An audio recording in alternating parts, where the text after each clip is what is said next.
আসসালামু আলাইকুম। আল্লাহ তাআলা আমাদেরকে দুনিয়াতে পাঠিয়েছেন, আমরা কিভাবে কথা বলবো সে বিষয়েও তিনি মহাগ্রন্থ আল কোরআনে উল্লেখ করে দিয়েছেন।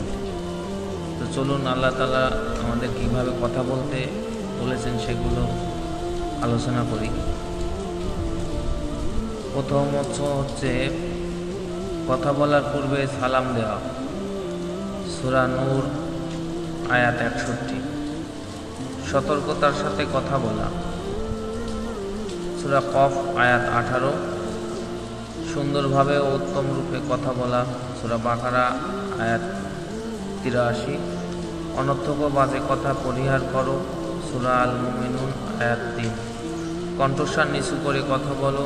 সূরা লুকমান আয়াত 19। সূরা হুজরাত 2-3 আয়াত।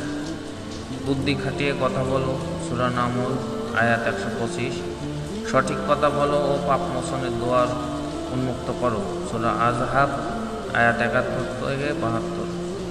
গাধার মতো কর্কশ্বরে কথা বলো না। সূরা লুকমান আয়াত 19। উত্তম কথা বলে শত্রুকেও বন্ধুত্বে পরিণত করো। সূরা হামিম সাজদা আয়াত 34। উত্তম কথায় দাওয়াত দাও। সূরা হামিম সাজদা আয়াত 34। ইমানদারের কথা ও কাজ এক হওয়া।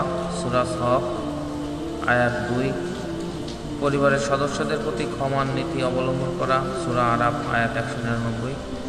মেয়েরা ও পরপুরুষের সাথে আকর্ষণীয় কোমল ভাষায় কথা বলবে না। সূরা আজহাব আয়াত 32।